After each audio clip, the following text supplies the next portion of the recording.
अध्याय 211 विकट रहस्यमय मणि। आज मैं तुम लोगों को दक्षिणी प्राचीन दरवाजे सदर्न एंशिएंट पास में ले चलूंगी। वह जगह सभी बड़े कुलों और परिवारों की नींव थी और यहाँ के आसपास का सबसे समृद्ध क्षेत्र भी है। सागरचंद्रा के शब्द सुनकर अर्जुन अपने चेहरे पर लालसा छिपा नहीं सका। दक्षिणी प्राचीन दरवाजा। अर्जुन इसलिए इतना लालायित था क्योंकि उसने सुना था कि यहीं अधिकांश बड़े कुल और परिवार स्थित थे। वह महाद्वीप की राजधानी में इन लोगों की समग्र क्षमताओं और स्तरों को देखना चाहता था। तीनों साथ साथ सागर के निवास से बाहर निकले। जैसे ही वे बाहर कदम रखा, अग्निज्वाला सागरचंद्रा के बाईं ओर चलने के लिए चली गई, जिससे वह बीच में खड़ी रही। अर्जुन ने अग्निज्वाला की कार्रवाई देखी और महसूस किया कि वह जानबूझकर उससे बच रही थी। अर्जुन रिश्तों में अक्सर निष्क्रिय रहता था।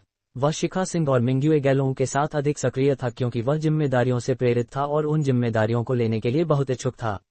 इसलिए अर्जुन जानता था कि वह शिखा सिंह और मिंग्युए गैलों से प्यार करता है, किसी भी अन्य कारक की परवाह किए बिना। हालांकि अग्निज्वाला के साथ उसने महसूस किया कि वह सक्रिय होने के लिए संघर्ष कर रहा था।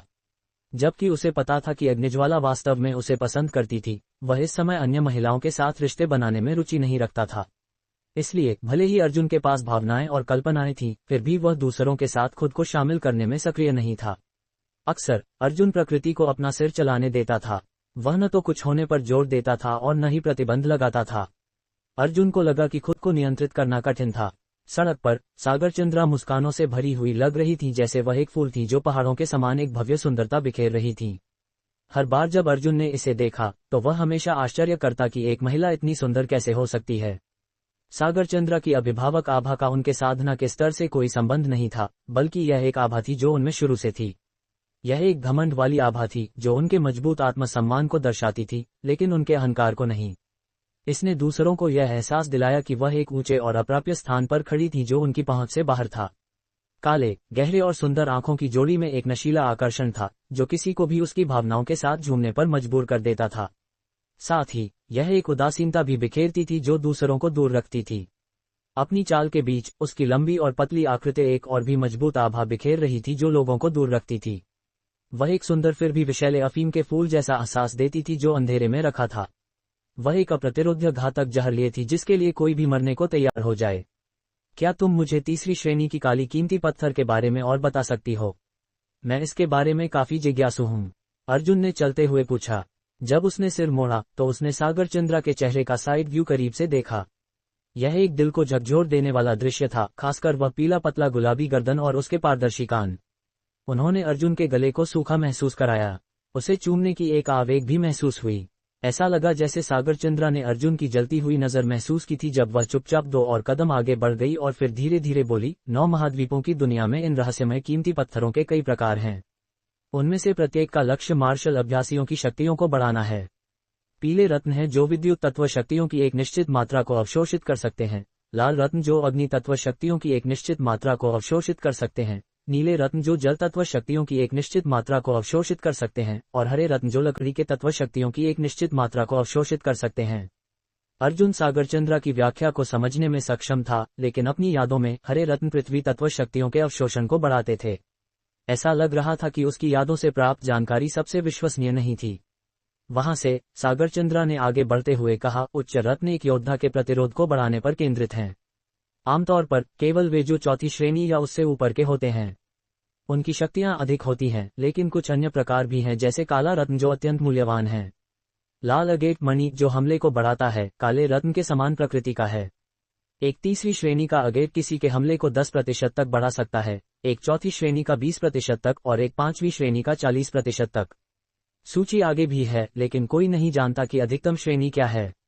लाल अगेट वास्तव में कुछ बहुत अच्छा सामान है। अगर मुझे 10वीं श्रेणी का लाल अगेट मिल जाए, तस। उस भयावह हमले की शक्ति के बारे में सोचकर अर्जुन चाहता था कि काश वह एक ढूंढ सके और इसे अपने लिए रख सके। फिर भी रहस्यमय चंद्रमणि मूनस्टोन है जो किसी के बचाव को मजबूत कर सकता है। एक तीसरी श्रेणी का चंद्रमणि किसी के बचाव को 10% तक बढ़ा सकता है, एक चौथी श्रेणी का 20% तक और एक 5वीं श्रेणी का 40% तक। चंद्रमणि की श्रेणियों की कोई सीमा नहीं है। क्या कोई अन्य दुर्लभ रत्न भी हैं? अर्जुन ने शांत भाव से पूछा। बहुत सारे हैं। 9 महाद्वीपों की दुनिया में रहस्यमय वस्तुओं की कमी नहीं है।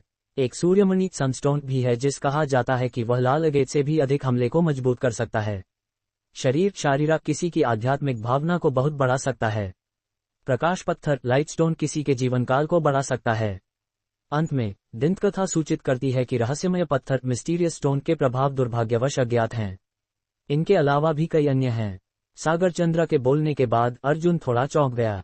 ये स्वीकार्य था कि सूर्यमणि और प्रकाश पत्थर इतने शक्तिशाली थे, लेकिन ये सोचना कि रहस्यमय पत्थर एक दंतकथा वस्तु थी। आखिरकार जो कुछ अर्जुन जानता था, रहस्यमय पत्थर सबसे खराब पत्थरों में से एक था। अर्जुन ने अब बहुत अजीब महसूस किया। उसे नहीं पता था कि वह खुश है या खुश नहीं। ऐसा था जैसे उसने कुछ दिलचस्प और अत्यंत महत्वपूर्ण सुना हो। उसे एक एहसास हुआ कि उसने इसे देखा और स्वामित्व में रखा था।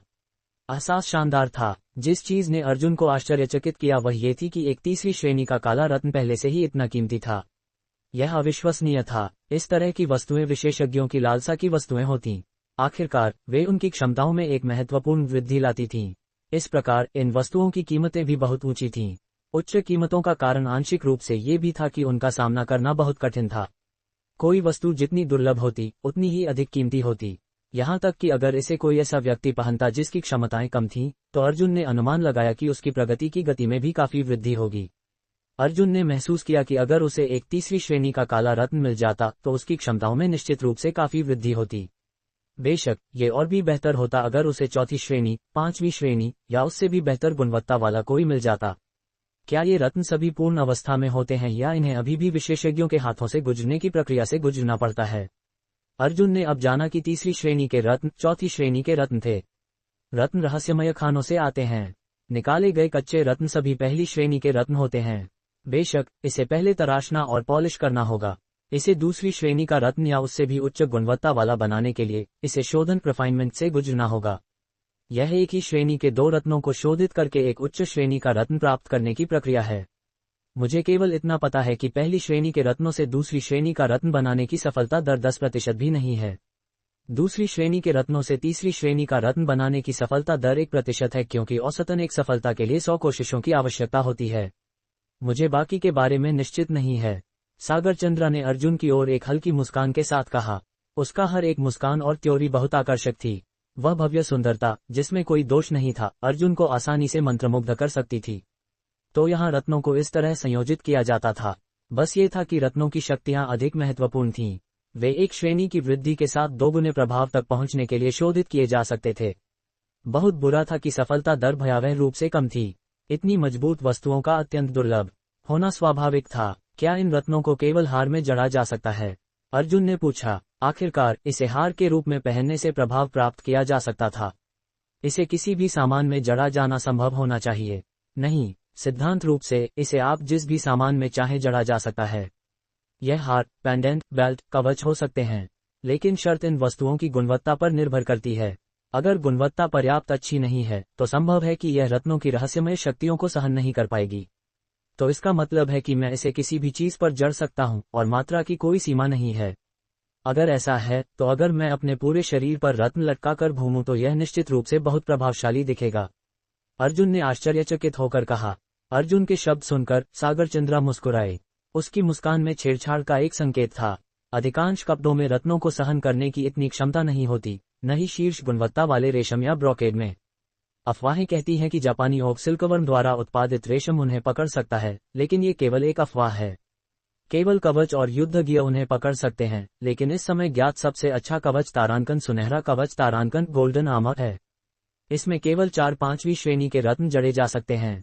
अगर रत्न और भी बेहतर श्रेणी के होते तो समान गुणवत्ता का कवच समान मात्रा को सहन नहीं कर पाता।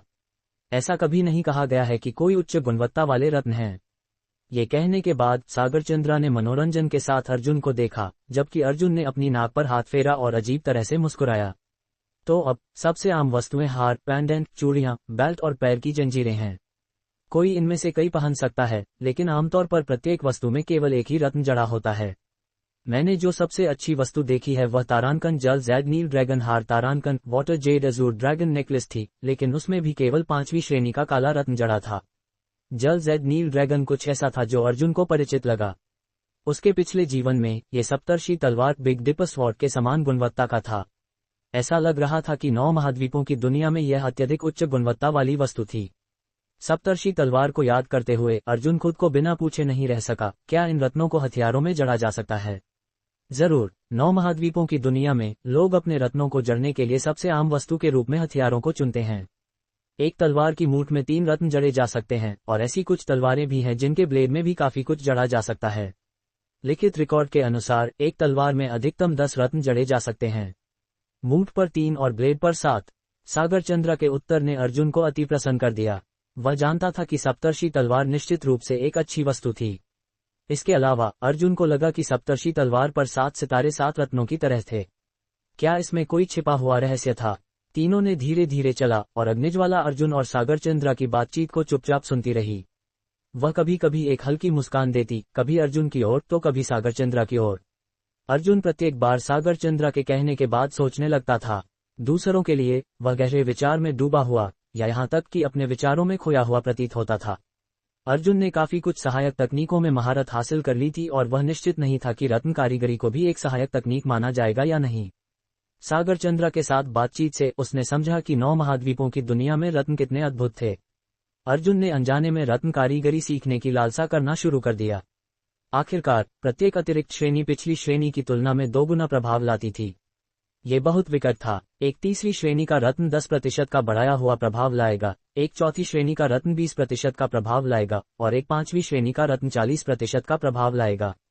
जल जेड नील ड्रैगन और सुनहरा कवच दोनों किसी की क्षमता को 40% तक बढ़ा सकते थे, जो 5 छोटी पुनरुज्जीवन गोलियां लेने के बराबर था। बहुत दुर्भाग्य की बात थी कि कोई उनमें से केवल 2 ही ले सकता था। काश वह भविष्य में रत्न कारीगरी उठा पाता और 7वीं श्रेणी या उससे ऊपर के रत्नों का एक पूरा ढेर साथ में रखता। अर्जुन रत्न जड़ने की क्षमता से भी सुसज्जित हो सकता था। हाँ, केवल रत्नों के प्रभावों के साथ लोगों को मारना एक कुत्ते को मारने जितना आसान हो जाता। वह कितना बेपरवाह होता। क्या तुम भविष्य में 7वीं और 8वीं श्रेणी के रत्नों का एक पूरा ढेर लेकर इधर उधर दिखावा करने के बारे में सोच रहे हो? सागरचंद्र मुस्कुराए और बोली। उसकी काली और सुंदर गहरी आंखें और उसके सफेद मोती जैसे दांत वास्तव में चकाचौंध कर रहे थे। अर्जुन का दिल तब और भी जल उठा जब उसने उसकी गुलाबी और नाजुक छोटी जीभ की झलक पाली। हालांकि अर्जुन सागरचंद्र के शब्दों से अभी भी चौंक गया, ये सोचकर कि उसने उसे पढ़ लिया था। क्या उसने पहले मूर्ख की तरह दिखाई दिया था? हे, तुमने इसे खुद देख लिया है। अभी के लिए अभी थोड़ी परेशानी है, अर्जुन ने एक आराम से बातचीत के स्वर में मुस्कुराते हुए कहा। जब सागरचंद्र ने अर्जुन के शब्द सुने तो वह एक और भी अधिक मोहक मुस्कान में टूट पड़ी, भले ही यह हमेशा एक सौम्य मुस्कान थी। अभी के लिए थोड़ी परेशानी है। हाँ, वाकई है। जब वह दिन आएगा जब तुम्हें कोई कठिनाई नहीं होगा और तुम 7वीं श्रेणी या उससे ऊपर की गुणवत्ता के बड़ी संख्या में कीमती पत्थर बना सकोगे, तो मुझे कुछ उपहार के रूप में याद रखना, ठीक है? कोई बात नहीं, अगर मैं सफलतापूर्वक अपना पहला 7वीं श्रेणी या उससे ऊपर का कीमती पत्थर बनाऊं, तो तुम वह पहली व्यक्ति होगी जिसे मैं इसे दूंगा, अर्जुन ने आधा मजाक करते हुए कहा। आखिरकार उसने अभी तक कीमती पत्थरों को परिष्कृत करने के कौशल को नहीं समझा था। भले ही उसने इसे समझ लिया हो, इसे दूसरों को बताने की कोई आवश्यकता नहीं थी, क्योंकि इससे उसे किसी भी लाभ के बिना केवल अधिक परेशानी होती। अर्जुन के शब्दों ने सागरचंद्र को उसे एक नज़र देखने के लिए मजबूर किया जिसे समझना कठिन था। अर्जुन ने इसे पूरी तरह से नजरअंदाज करने का निर्णय लिया। चैप्टर 212। ठीक है, रत्नों को परिष्कृत करने का काम कैसे किया जाता है? अर्जुन ने अपनी नाक पर हाथ फेरते हुए मुस्कुराते हुए कहा। उसे एहसास हुआ कि वह वाकई सीखने के इच्छुक बच्चे जैसा दिख रहा था। मेरे प्यारे दिव्य श्रेणी के स्मेल्टिंग मास्टर श्रीमान अर्जुन, कृपया ध्यान से सुने। सागरचंद्र को लगा कि उसके शब्द थोड़े अनुचित थे, इसलिए वह जल्दी से आगे बोली। रत्नों को परिष्कृत करने की प्रक्रिया एक ऐसा कौशल है जो कोई भी कर सकता है। बेशक इसके लिए व्यक्ति को कुछ सरल तकनीकों का ज्ञान होना आवश्यक है। वास्तव में अधिकांश लोग सोचते हैं कि यह ज्यादातर भाग्य पर निर्भर करता है। जिनका भाग्य अच्छा होता है वे एक ही प्रयास में सफल हो सकते हैं, लेकिन जिनका भाग्य अच्छा नहीं होता वे 100 प्रयासों में भी एक बार भी सफल नहीं हो पाते। एक बार जब निर्माता विफल हो जाता है तो परिष्करण के लिए उपयोग किए गए 2 रत्न नष्ट हो जाते हैं। क्या ये दंड बहुत कठोर नहीं है? सोचो कि वे पूरी तरह से नष्ट हो जाएंगे। चुकाने की कीमत वास्तव में बहुत अधिक है। अर्जुन बुदबुदाया नहीं रह सका। हाँ, दंड न केवल कठोर है बल्कि सफलता दर भी बेहद कम है। तीसरी श्रेणी के रत्नों के स्तर को बढ़ाने की सफलता दर केवल 1% है। हाँ, श्रेणी जितनी ऊंची होगी सफलता दर उतनी ही कम होगी। सागरचंद्र हंसकर बोली, मानो उन्हें अर्जुन के चौंकने पर बहुत खुशी हो रही थी। क्या आपने पहले रत्नों को परिष्कृत करने की प्रक्रिया देखी है? तीनों ने धीरे धीरे चलना जारी रखा। बहुत से लोग उनके पास से गुजरे और काफी लोगों ने उन पर ध्यान केंद्रित किया। आखिरकार वहां दो ऐसी महिलाएं थीं जिनकी सुंदरता देश और उसके लोगों को मुसीबत और पीड़ा दिलाने के लिए पर्याप्त थी।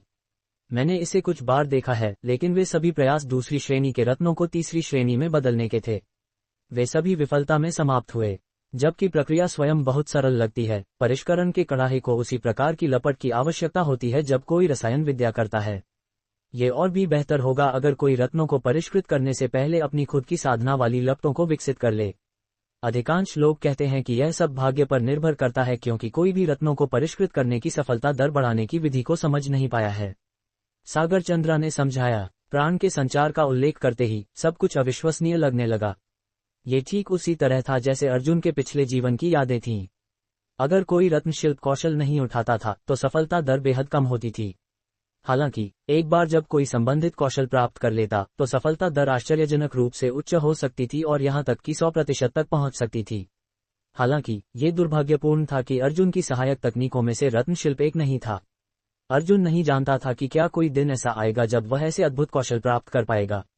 भले ही ऐसा दिन आया, वह निश्चित नहीं था कि सफलता दर उच्च होगी। उसने कभी नहीं सोचा था कि रत्नशिल्प इतना मजबूत हो सकता है कि यह विकृत था। उसने अचानक अपनी देवी जैसी गुरुजी द्वारा दिए गए चंद्रमणि को याद किया और इसे उतार लिया। इसे अपने हाथों में पकड़कर वह देख सका कि ये दरारों से भरा हुआ था। वह आकाश तलवार संप्रदाय की एकलता के बारे में सोचे बिना नहीं रह सका। क्या ये पहली श्रेणी का है या दूसरी श्रेणी का? अर्जुन ने सागर चंद्रा से पूछा। इसकी चमक के आधार पर यह तीसरी श्रेणी का रत्न नहीं लग रहा था और इसके प्रभाव 10% नहीं थे। इसीलिए उसने ये पूछा। ये दूसरी श्रेणी का चंद्रमणि है। सागर चंद्रा ने बिना अधिक सोचे समझे एक नजर डालने के बाद कहा। क्या 9 महाद्वीपों की दुनिया में इन रहस्यमय रत्नों की बड़ी मात्रा में मौजूद हैं? अर्जुन ने सोचा कि ये सभी अयस्क होने चाहिए, लेकिन वह निश्चित नहीं था कि इनकी मात्रा कितनी थी। इसकी परवाह करने की जरूरत नहीं है कि इनकी संख्या कितनी है, जब तक आप इनके लिए ऊंची कीमत चुकाने को तैयार हों। आप जितनी चाहें उतनी प्राप्त कर सकते हैं। अगर एक पहली श्रेणी का रत्न 100 तौल चांदी का है तो 1000 तौल चांदी भी आपको दूसरी श्रेणी का रत्न नहीं दिला सकती। यहां तक कि अगर आपके पास 10 लाख तौल चांदी भी हो तो भी आपके लिए तीसरी श्रेणी का रत्न खरीदना मुश्किल होगा। इसका कारण यह है कि एक उच्च श्रेणी का रत्न बनाने के लिए हजारों या यहां तक कि 10,000 निम्न श्रेणी के रत्न बर्बाद हो जाते हैं। तो आप इस वस्तु के मूल्य का आकलन कैसे करेंगे? वास्तव में पहली श्रेणी के रत्न वास्तव में काफी सस्ते होते हैं। सागर चंद्रा मुस्कुराए और आगे बढ़ते हुए बोली। उनका एक हाथ अग्निज्वाला का था। क्या बेहतर स्मेल्टिंग मास्टर नहीं है?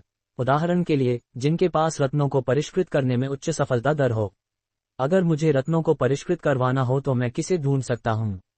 अर्जुन ने सबसे पहले लोहार की दुकान के बारे में सोचा। हालांकि वह निश्चित नहीं था कि यहां भी ऐसा ही था। स्मेल्टिंग मास्टर, वह केवल एक नाम मात्र है। अधिकांश लोग इस नाम का उपयोग उन लोगों पर ताना मारने के लिए करते हैं जिनके पास कोई उचित काम नहीं है, क्योंकि यह नौकरी वास्तव में मौजूद भी नहीं है। अगर आप रत्नों को परिष्कृत करना चाहते हैं तो आप नाम स्पष्ट नहीं पर जा सकते हैं। वहां विभिन्न प्रकार के कड़ाहे उपलब्ध हैं जिनका उपयोग अलग अलग कीमतों पर किया जा सकता है। लागत प्रति उपयोग लगाया जाता है और किसी को परिष्करण के लिए अपने साथ रत्न लाना होता है। सभी सफलता और विफलता भाग्य पर निर्भर करती है। वास्तव में कोई ऐसा नहीं है जो इसे जीविका के रूप में करता हो। अर्जुन ने अविश्वास में कहा। ऐसा नहीं है कि कोई नहीं है। कुछ बड़े संप्रदायों और प्रतिष्ठित कुलों के पास ऐसे लोग होते हैं जो विशेष रूप से इस शिल्प से निपटते हैं, लेकिन प्रभाव इतना बड़ा नहीं होता। इसके अलावा ये कौन कर सकता है?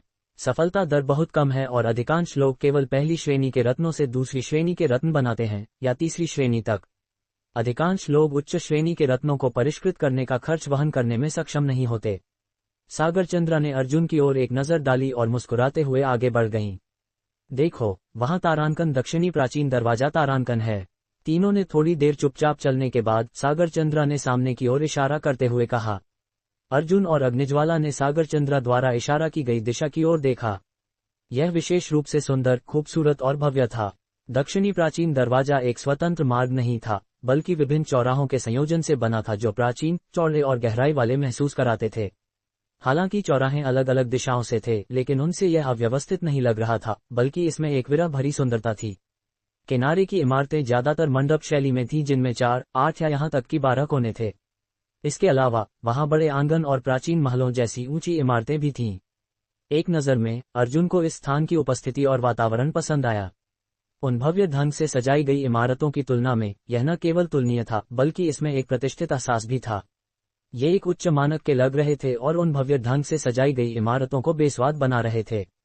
वास्तव में यहाँ की इमारतें अभी भी बहुत सुंदर मानी जाती थीं, बस यह एक भड़कीली सुंदरता नहीं थी। इसके बजाय ये सागरचंद्रा जैसी सुंदरता थी, जो प्रतिष्ठित और चौंकाने वाली थी कि कोई दोष नहीं ढूंढ पाता था। दक्षिणी प्राचीन दरवाजे का क्षेत्र बहुत चौड़ा था और दक्षिणी द्वारों के करीब था। कई इमारतें सड़क के किनारे अनंत तक फैली हुई थीं। ये पहली बार था जब अर्जुन ने इतनी उदार और विशाल संरचना देखी थी। इसमें एक अवर्णनीय एहसास था। सड़क से होकर बहुत से लोग और गाड़ियां गुजर रही थीं, लेकिन सब कुछ बहुत व्यवस्थित था। कोई यहाँ तक कि विभिन्न हथियारों से सुसज्जित लोगों के बड़े समूह भी देख सकता था। वहाँ हर आकार और आकृति की कई महिलाएं भी थीं, कुछ मोटी मेकअप के साथ तो कुछ बिना मेकअप के भी क्लासिक सुंदरता जैसी लग रही थीं। महाद्वीप की राजधानी में बहुत सारे लोग थे और सुंदरियों की कमी नहीं थी। हो सकता है कि यह इसलिए भी था क्योंकि 9 महाद्वीपों की दुनिया में अधिकांश लोग मार्शल आर्ट्स का अभ्यास करते थे और बहुत अधिक आध्यात्मिक ऊर्जा वाली दुनिया में रहते थे, इसलिए बहुत सारी सुंदरियां थीं। बेशक अर्जुन महसूस करता था कि एकमात्र व्यक्ति जो सागरचंद्रा की सुंदरता के समकक्ष हो सकती थी, वह उसकी देवी जैसी गुरुजी एकलता थी। दूसरी ओर अग्निज्वाला अपने व्यक्तित्व को लेकर मजबूत थी। वह आकर्षण और स्वभाव अतुलनीय था और जितना अधिक संपर्क में आते उतना ही अधिक इसकी सराहना कर सकते थे। वह सागरचंद्रा या एकलता की तरह नहीं थी जो पहली मुलाकात में ही अपनी सुंदरता से दूसरों को चौंका सकती थी। उसकी सुंदरता ऐसी थी जो अधिक सहज रूप से झलकती थी और सूक्ष्म विवरणों में निहित थी। भीड़ में अर्जुन को कुछ सुंदर महिलाएं जरूर मिलीं, लेकिन वे सागरचंद्रा और अग्निज्वाला की तुलना में नहीं थीं। अर्जुन की आंखें उन्हें देखकर जरूर चमक गईं। आखिरकार अग्निज्वाला और सागरचंद्रा पूरी तरह से एक अलग स्तर पर थीं। क्या तुमने उन लोगों को देखा जो सफेद पहने हैं और लंबी तलवारें लिए हैं? वे से हैं, नाम स्पष्ट नहीं। वे दक्षिणी प्राचीन दरवाजे में सबसे अधिक संख्या वाले शिष्यों वाला संप्रदाय हैं। वे सुंदर महिलाएं जो चमकीले और रंगीने कपड़े पहने हैं, वे ज्यादातर आनंद पंथ से हैं। सागरचंद्रा ने चलते हुए बताया। तीनों ने पहले ही दक्षिणी प्राचीन दरवाजे के सबसे समृद्ध क्षेत्र में प्रवेश कर लिया था। अर्जुन ने चुपचाप इस सारी जानकारी को दर्ज कर लिया। सागरचंद्रा ने उसे पहले बताया था कि दक्षिणी प्राचीन दरवाजे में अमर तलवार संप्रदाय, आनंद पंथ और पशुराज कुल को नाराज न करें। हालांकि उन्होंने नहीं सोचा था कि वे उनका इतनी आसानी से सामना करेंगे। अर्जुन नहीं जानता था कि वे कितने मजबूत थे और न ही उसने सागरचंद्रा से पूछा क्योंकि उसे लगा कि यह व्यर्थ था। पशुराज कुल के बारे में अर्जुन ने सागरचंद्रा को उन्हें इंगित करते हुए नहीं सुना। प्रतिष्ठित कुलों में संप्रदायों की तुलना में सदस्यों की संख्या कम होती थी और उनमें से कुछ में बहुत कम संख्या हो सकती है। शक्ति पूरी तरह से संख्या पर निर्भर नहीं हो सकती। अर्जुन और उसकी मंडली ने रास्ते में काफी ध्यान आकर्षित किया। आखिरकार 2 महिलाएं थीं जो कहीं भी जाती थीं, ध्यान आकर्षित करती थीं। उन पर ध्यान न देना मुश्किल था। भाई, क्या तुमने वहां 2 सुंदरियों को देखा?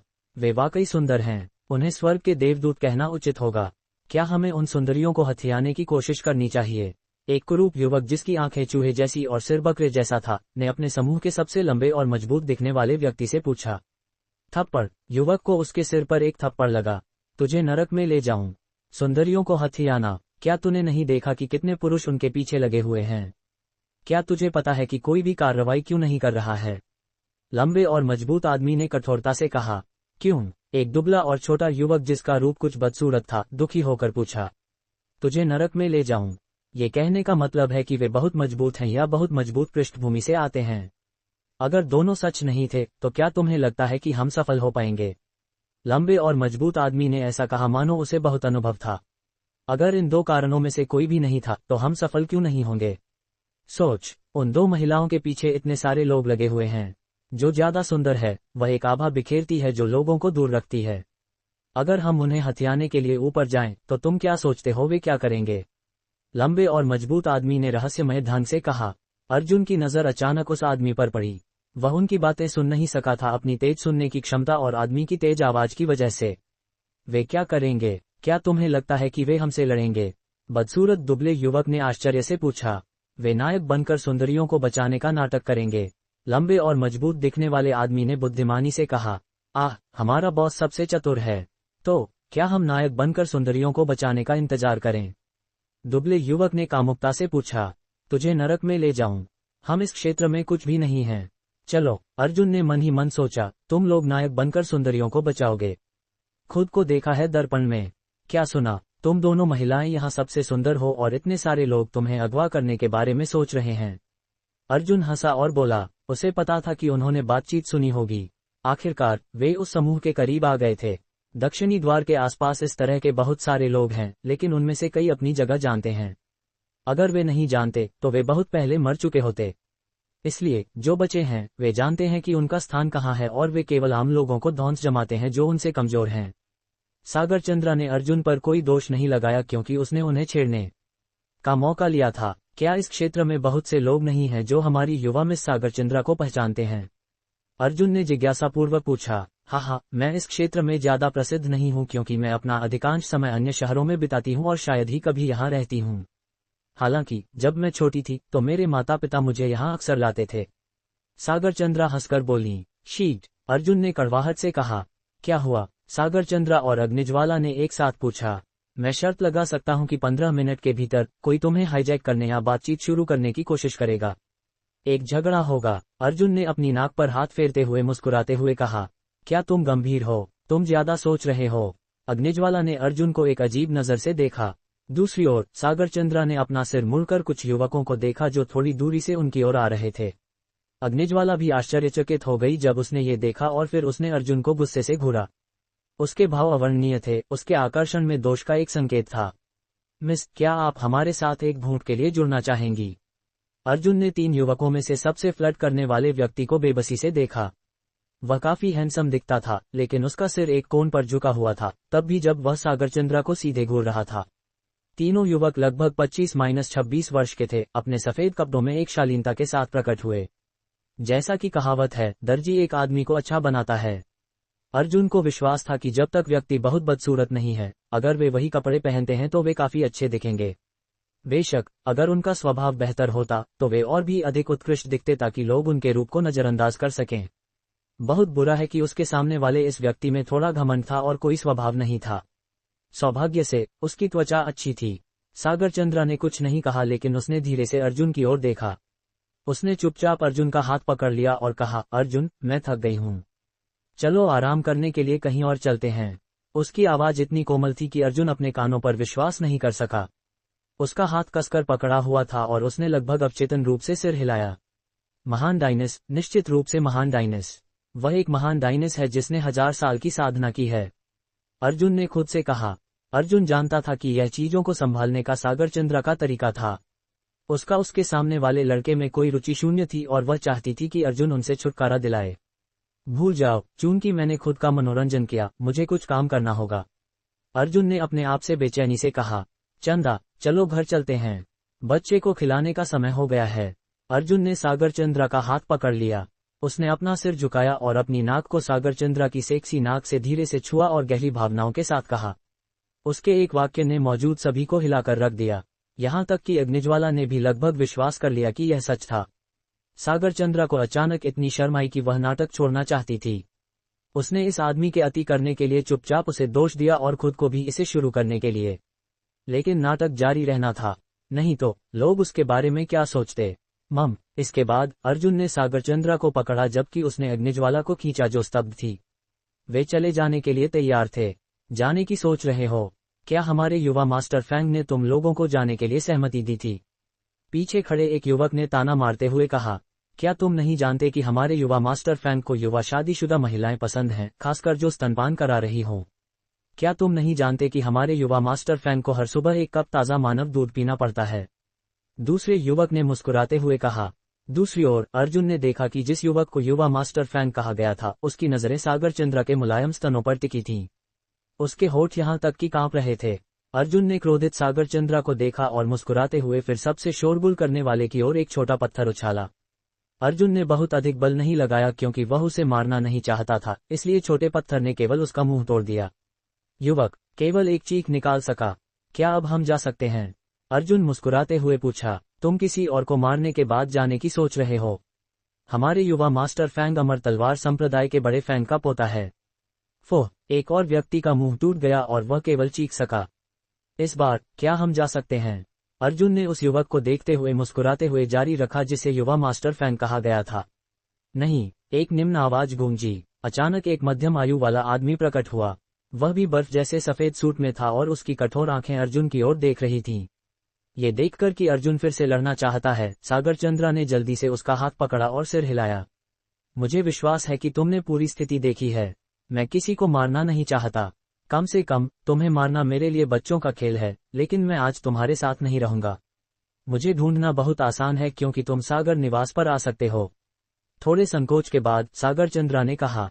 उसने मध्यम आयु वाले आदमी की ओर एक तेज नजर डाला इससे पहले कि वह अर्जुन और अग्निज्वाला को खींचकर वहां से चली गई।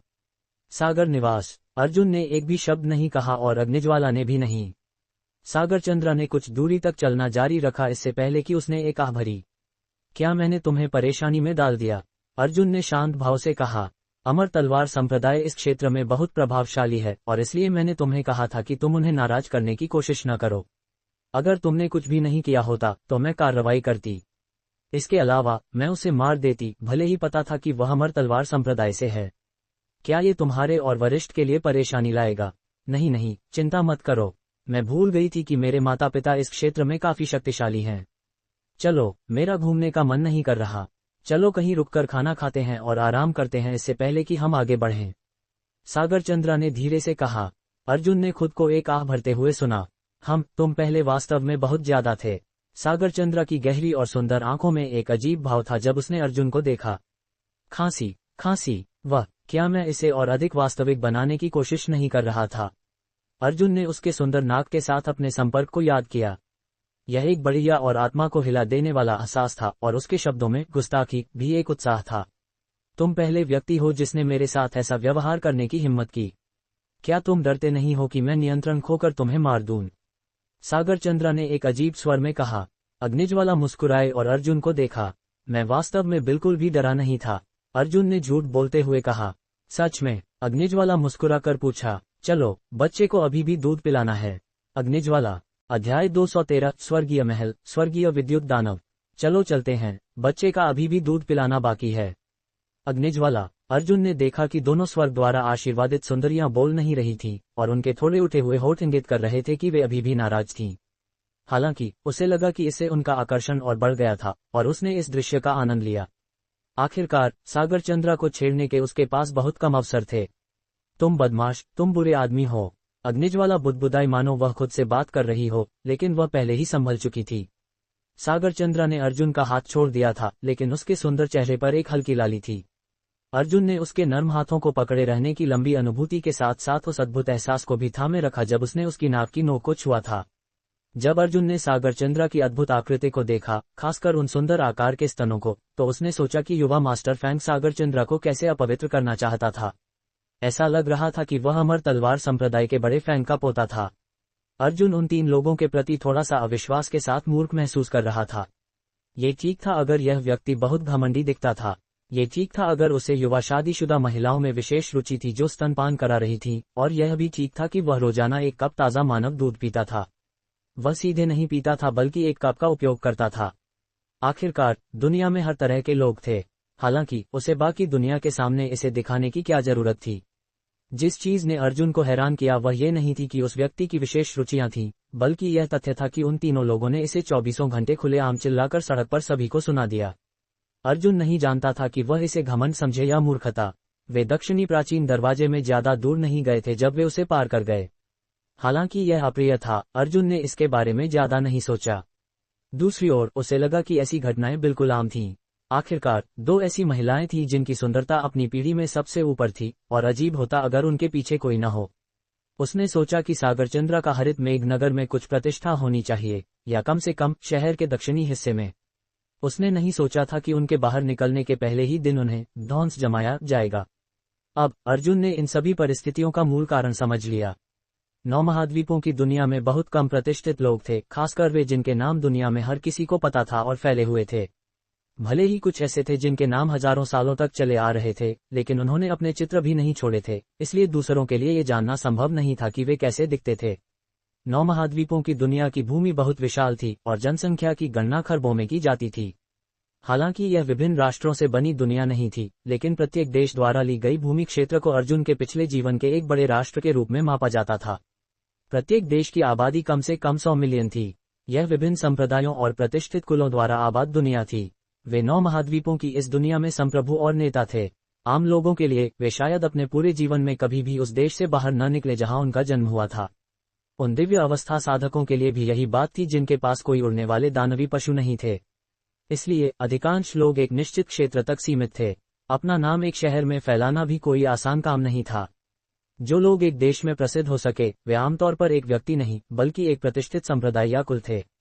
ठीक उसी तरह जैसे हरित मेघनगर के दक्षिणी द्वारों में संप्रदायों और प्रतिष्ठित कुलों के लिए था, प्रतिष्ठा संप्रदायों या कुलों के नाम से जुड़ी हुई थी। इसके बाद यह उन पहचान विशेषताओं तक चला गया जिनके लिए वे जाने जाते थे, जैसे अमर तलवार संप्रदाय के सफेद कपड़े और चांदी की तलवारें, आनंद पंथ की त्रिरंगी लूपट वाली पोशाक।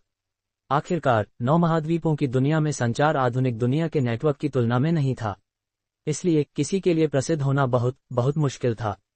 आकाश तलवार संप्रदाय पूरे त्यक्त स्वर्ग नगरी में जाना जाता था, लेकिन बाहर ये कुछ भी नहीं था। इसी तरह अमर तलवार संप्रदाय के लिए भी था। अगर वे दक्षिणी द्वारों को छोड़ते तो वे लोगों से अपनी पहचान कराने के विचारों को खारिज कर सकते थे। सबसे अच्छी स्थिति में केवल कुछ गुजरने वाले व्यापारियों या साधकों ने उनके नाम सुने होंगे। जैसा कि कहा जाता है, सफलता समय, भौगोलिक स्थान और मानव संबंधों पर निर्भर करती है। इस क्षेत्र में अमर तलवार संप्रदाय अपने भौगोलिक स्थानों के मामले में फायदेमंद माना जाता था। संप्रदाय दक्षिणी द्वारों में 1000 साल से अधिक समय से चला आ रहा था और उसने यहां अपनी जड़ें फैलाने के लिए एक मजबूत नींव बना ली थी। एक बार जब वे शहर के दक्षिणी हिस्से को छोड़ते तो वे वहां किसी भी देश की तुलना में बेहतर थे। अगर वे वहां रहे तो वे उनमें से कई देशों से कहीं अधिक मजबूत होंगे। हालांकि वे शहर के दक्षिणी हिस्से में स्थित थे, लेकिन महाद्वीप की राजधानी के बड़े आकार के कारण वह स्थान 2 या 3 देशों के बराबर था। महाद्वीप की राजधानी वास्तव में कई देशों के संयोजन के बराबर थी जिनके अच्छे भौगोलिक स्थान थे। भूमि में आध्यात्मिक ऊर्जा के मामले में हरित मेघ महाद्वीप की राजधानी में सबसे अधिक आध्यात्मिक ऊर्जा थी, कुछ अद्वितीय दंतकथा अमर निवासों के अपवाद के साथ।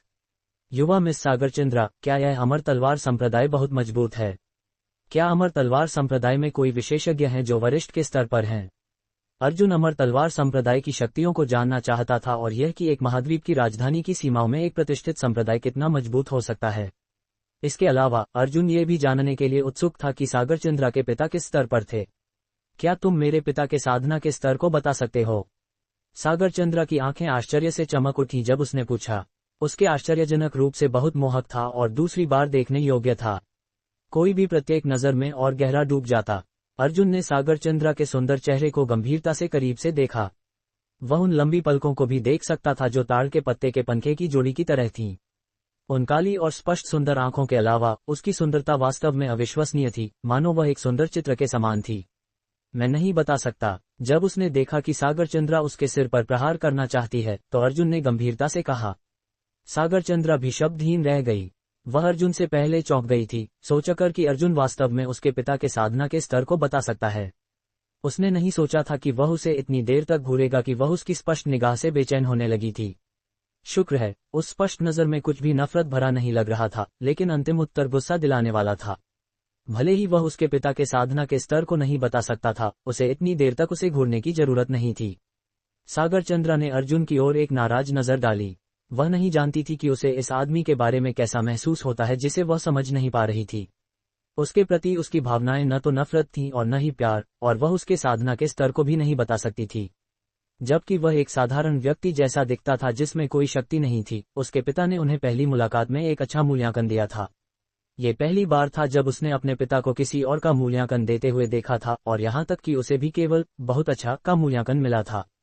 बहुत अच्छा और बुरा नहीं, बिल्कुल भी बुरा नहीं, की तुलना करने पर उन्हें बहुत समान होना चाहिए या बस थोड़ा सा अंतर था। जिस चीज ने उसे शर्मिंदा किया वह ये थी कि उसकी मां पहली बार उसे देखकर दोनों को जोड़ना चाहती थी। वह इसे एक मजाक समझने लगी। उसने शादी के बारे में नहीं सोचा था, न ही उसने सोचा था कि उसकी शादी किससे होगी। ये सब सोचकर सागर चंद्रा को थोड़ी शर्म महसूस होने लगी। इसके अलावा अर्जुन वह आदमी था जिसे अग्निज्वाला पसंद करती थी। वह अग्निज्वाला की तरह उसके लिए प्यार की भावनाएं नहीं रखती थी। अगर मैं उसे नहीं देखती तो मुझे उसकी याद आती है। अगर मैं उसे देखती हूँ तो मुझे खुशी होती है। जब मैं देखती हूँ कि वह बहुत खुश है तो मैं भी खुश हो जाती हूँ। अगर वह उदास है तो मेरा दिल उसके लिए दर्द करता है। जब मैं उसे देखती हूँ तो मेरा दिल बहुत तेजी से धड़कता है। मुझे उसकी बातें सुनना भी पसंद है। सागर चंद्रा ने सोचा कि अग्निज्वाला ने उसे क्या कहा था, और इसने उसे उन शब्दों के बारे में सोचने पर मजबूर किया जो उस साथी ने आज उसे बताया था। चंदा, चलो घर चलते हैं। बच्चे को खिलाने का समय हो गया है। सागरचंद्रा ने याद किया कि उसका दिल तब बहुत तेजी से धड़क रहा था और एक छोटे समय के लिए वह मंत्रमुग्ध हो गई थी। ऐसा था मानो उसके दिल में कहीं छुपी जगह छू गई थी। जब ये साथी बोलता था तो उसे अभिव्यक्ति बहुत गंभीर और गर्म थी, जो उसे एक हृदयस्पर्शी भ्रम देती थी। ये विचार और दृश्य जो उसे दिल धड़कती थी, सागरचंद्रा के दिमाग से गुजरे, खासकर अर्जुन के शब्द और वह सौम्य और अविस्मरणीय नजर। उसने अर्जुन की ओर एक नाराज नजर डाली। अर्जुन के सीखने के उत्साह और उसके जिज्ञासा का सामना करते हुए उसे नफरत महसूस नहीं हुई, बल्कि वह बहुत खुश थी। सागरचंद्रा को महसूस हुआ कि अर्जुन उन लोगों में से एक था जो बहुत संयमित थे और अपनी वास्तविक क्षमताओं को अपने लिए छिपाते थे। वह व्यक्ति था जो समय समय पर आश्चर्य और चौंकाने वाली बातें लाता था। जिस चीज ने सागरचंद्रा को सबसे अधिक घबराया वह ये थी कि उसने अर्जुन पर अपने पिता की छाया देखी। इस कारण यह उसे अर्जुन से नफरत करने में असमर्थ बना। यहाँ तक कि जब अर्जुन ने उसे छेड़ा तो भी उसे वास्तव में उससे नफरत महसूस नहीं हुई। ये खास तौर पर तब था जब सागरचंद्रा ने अर्जुन की थोड़ी क्रूर निर्णायक कार्रवाइयों को देखा। उसे चीजों को संभालने का उसका तरीका पसंद आया और वह उन दो मामूली लोगों को न मारने के उसके फैसले का समर्थन करती थी। जहां तक उस मध्यम आयु वाले दिव्य अवस्था साधक का सवाल था जो बाद में प्रकट हुआ, सागरचंद्रा जानती थी कि अगर अर्जुन कार्रवाई करता तो वह कम से कम उसे विकलांग कर देता। वह नहीं चाहती थी कि मामला हाथ से निकल जाए। अमर तलवार संप्रदाय इस क्षेत्र में सबसे मजबूत संप्रदायों में से एक माना जाता है, जिसमें बड़ी विविध आबादी है, इसलिए उनके संबंध भी बड़े हैं। इस क्षेत्र में ऐसा कुछ भी नहीं है जो वे नहीं करा सकते। कोई नहीं जानता कि संप्रदाय में कितने संरक्षक और बड़े हैं, लेकिन अनुमान है कि उनके पास कम से कम 30 बड़े होने चाहिए। निश्चित रूप से प्रत्येक बड़ा कम से कम युद्ध राजा के स्तर पर है, अगर उससे अधिक नहीं। सागरचंद्रा ने कहा जब उसने अर्जुन को देखा जिसकी त्योरियां चढ़ने लगी थीं। अर्जुन संख्याओं पर भी चौंक गया। केवल सागरचंद्रा अकेले त्यक्त स्वर्ग नगरी में सबसे मजबूत थी, भले ही वह केवल दिव्य अवस्था के चरम चरण पर थी। यहाँ तक कि पुराना दानवी बंदर जो त्यक्त स्वर्ग नगरी के आकाश तलवार संप्रदाय का रक्षक पशु था, वह भी केवल एक दानवी पशु था जो दिव्य अवस्था के चरम पर था। क्या अमर तलवार संप्रदाय में कोई है जिसने युद्ध राजा के क्षेत्र को तोड़कर युद्ध संत के क्षेत्र में प्रवेश किया है? अर्जुन ने सिर उठाया और चमकती आंखों से सागरचंद्रा को देखा। अर्जुन के शब्द सुनकर सागरचंद्रा के कामुक होठ एक आकर्षक चाप में बन गए जिसमें घमंड और बेबसी का एक संकेत था। अर्जुन के लिए यह उसकी देवी जैसी गुरुजी की मुस्कान के समान ही मोहक था। यह एक मुस्कान थी जो तब और भी अधिक नशीली और स्त्री सुलभ थी जब कोई महिला अपने कंधे के ऊपर से पीछे देखती है। मैं तुम्हें ये निश्चित तौर पर बता सकती हूँ, न केवल अमर तलवार संप्रदाय में युद्ध संत के स्तर पर कोई नहीं है, बल्कि हरित मेघ नगर के सबसे मजबूत स्वर्गीय महल में भी नहीं है, जो 10,000 से अधिक वर्षों से चला आ रहा है। सागरचंद्रा ने एक छोटी आह भरी और कहा। अर्जुन अपने कानों पर विश्वास नहीं कर सका। ये सोचना कि पूरे हरित मेघ महाद्वीप में युद्ध संत के स्तर पर कोई नहीं था। आखिरकार उसे अभी अभी बताया गया था कि अमर तलवार संप्रदाय में अकेले कम से कम 30 युद्ध राजा साधक थे। ये सोचना कि हरित मेघ महाद्वीप में अनगिनत मार्शल आर्ट अभ्यासियों में से कोई भी युद्ध संत साधक नहीं था। अर्जुन की अविश्वास की नजर देखकर सागरचंद्रा हंसी और बोली, युद्ध राजा के क्षेत्र से युद्ध संत बनना कोई आसान काम नहीं है। अफवाह थी कि स्वर्गीय महल में एक विशेषज्ञ था जो युद्ध राजा के चरम तक पहुंच गया था और उसने अपनी मृत्यु तक 700 साल तक प्रशिक्षण लिया। अपनी मृत्यु तक वह युद्ध संत के क्षेत्र को प्राप्त करने में सक्षम नहीं था। वास्तव में हरित मेघ महाद्वीप में कई योद्धा हैं जो युद्ध राजा के चरम तक पहुंच गए हैं, और उनमें से लगभग सभी का जीवन काल धीरे धीरे कम होता जाएगा बिना कभी कोई सफलता प्राप्त किए। पिछले 1000 वर्षों में ये सुना नहीं गया है कि कोई भी युद्ध राजा के क्षेत्र को तोड़कर युद्ध संत के क्षेत्र को प्राप्त किया हो। हरित मेघ महाद्वीप की राजधानी का सबसे मजबूत संप्रदाय स्वर्गीय महल था। यह एक नाम था जो अर्जुन को बहुत परिचित लगा। उत्तेजित होने के बजाय वह अधिक आश्चर्यचकित था। उन संप्रदायों में जिनसे वह परिचित था, स्वर्गीय महल 9 महाद्वीपों की दुनिया में जाना जाने वाला नाम था। इसके अलावा यह महाद्वीपों में से एक में सबसे बड़ा संप्रदाय भी था। हालांकि हरित मेघ महाद्वीप 9 महाद्वीपों की दुनिया में सबसे कमजोर था।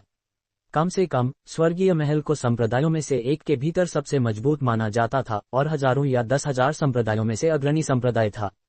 अर्जुन नहीं जानता था कि उसके पिछले जीवन में उसे जो 12 बड़े संप्रदाय ज्ञात थे उनमें से कितने प्रकट होंगे, लेकिन उसने इसे अधिक संयोग के रूप में देखा क्योंकि यह केवल एक नाम था। ये ठीक उसी तरह था जैसे आकाश तलवार संप्रदाय और अमर तलवार संप्रदाय के नाम भी बहुत समान थे। ये केवल कुछ ऐसा था जिसे बुलाया जाता था। अर्जुन ने स्वर्गीय महल के प्रति थोड़ी लालसा रखी। उसने महसूस किया कि उनके नामों में समानता काफी हद तक संयोगवश थी। भले ही यह उन संप्रदायों के समान था जिन्हें वह अपने पिछले जीवन से जानता था, इसका क्या मतलब होगा?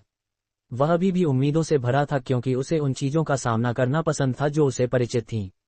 अगर स्वर्गीय महल वास्तव में वह था जिससे वह परिचित था, तो उसे वहां शरण लेने या पंजीकरण कराने और स्वर्गीय महल से मजबूत तकनीकों को सीखने का एक तरीका खोजने की आवश्यकता थी, खासकर वह जो एक की शक्ति को 30% तक बढ़ाएगी। क्या युद्ध राजा क्षेत्र से युद्ध संत क्षेत्र में सफलता पाना वाकई इतना कठिन है? अर्जुन ने अपनी नाक पर हाथ फेरते हुए कड़वाहट से पूछा। आखिरकार युद्ध संत के 10 ग्रेड के बाद और भी उच्च क्षेत्र थे, जो युद्ध सम्राट, नकली देवता और दिव्य क्षेत्र थे। अर्जुन ने उम्मीद नहीं की थी कि ये 10 में से एक सबसे कमजोर महाद्वीप होने के बावजूद, यहाँ तक कि एक भी व्यक्ति नहीं था जिसने युद्ध संत के क्षेत्र को प्राप्त किया हो। ये बहुत अविश्वसनीय है। हरित मेघ महाद्वीप की विशाल भूमि पर अंतहीन मार्शल आर्ट अभ्यासियों के साथ, यहाँ तक कि एक भी व्यक्ति नहीं है जिसने युद्ध संत के क्षेत्र को प्राप्त किया हो। ये बहुत दुर्भाग्यपूर्ण है। अर्जुन ने एक आह भरी और कहा, बिल्कुल सही, केवल दिव्य अवस्था में प्रवेश करना ही अनगिनत लोगों के लिए मार्ग को रोक देता है। केवल 10 में से एक या 1 लाख में से एक दिव्य अवस्था के क्षेत्र में कदम रखने में सक्षम होगा। भले ही कोई दिव्य अवस्था प्राप्त कर ले, उनमें से कितने वास्तव में पहले ग्रेड से 10वें ग्रेड के चरम तक आगे बढ़ सकते हैं? उनमें से कितने दिव्य अवस्था के चरम को तोड़कर युद्ध राजा के क्षेत्र तक पहुंच सकते हैं?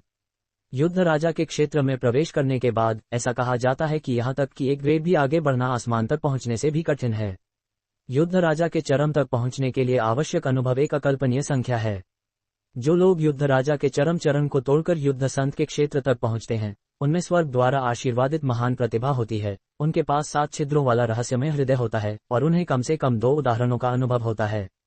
अफवाह थी कि एक और अद्भुत वस्तु की भी आवश्यकता थी।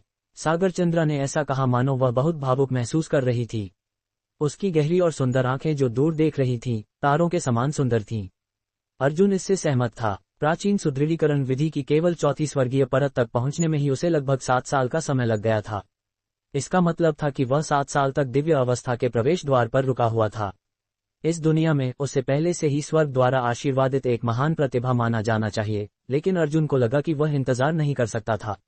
उसे महसूस हुआ कि उसका इस दुनिया में जीवन विशेष रूप से चुनौतियों से भरा था और उसने अपनी उम्मीद से कहीं बदतर प्रदर्शन किया था। सागर चंद्रा का उदाहरण लें। उसने 30 वर्ष की आयु में दिव्य अवस्था के चरम तक पहुंच गया था।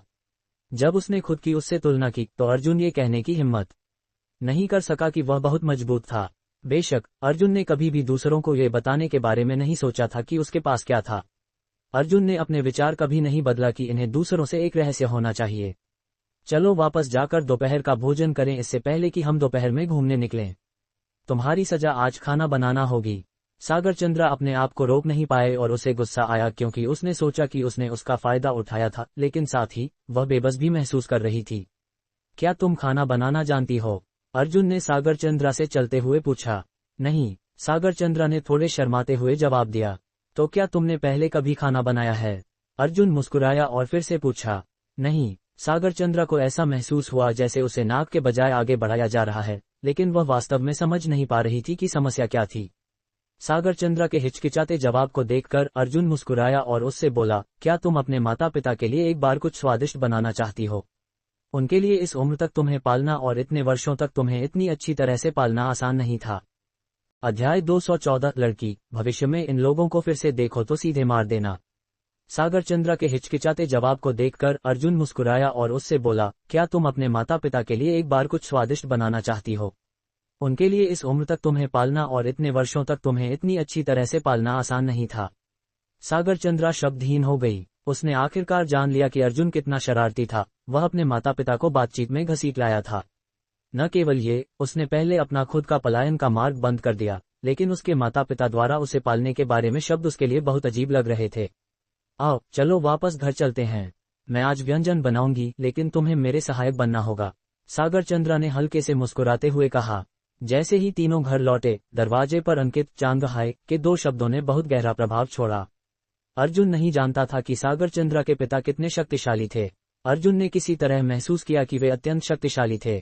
उसने उनके शब्दों को याद किया। उन्होंने कहा था कि दक्षिणी शहर में किसी भी परेशानी को केवल उनका नाम बताकर हल किया जा सकता है। तुम लोग वापस आ गए।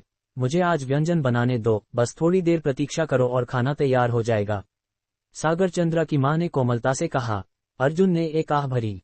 यही था जिसे हृदय स्पर्शी कहते हैं। यह एक साधारण खुशी थी जो केवल परिवार के साथ बिताने से आती थी। उनका परिवार नौकर चाकर रखने के लिए इतना गरीब नहीं था।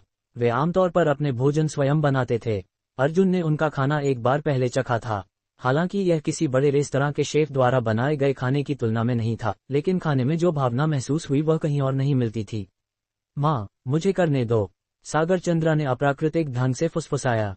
सागर चंद्रा की माँ स्तब्ध रह गईं और उन्हें चौंक कर देखने लगी, इससे पहले कि उन्होंने अपना हाथ बढ़ाया और उसके नाजुक चेहरे को थपथपाया। माँ, तुम पहले आराम करो, तुम्हारी बेटी ने पहले ही खाना बनाना सीख लिया है। आज मैं तुम्हारे और पिताजी के लिए भोजन तैयार करूंगी। ऐसा कहते हुए सागर चंद्रा रसोई घर की ओर चल पड़ी।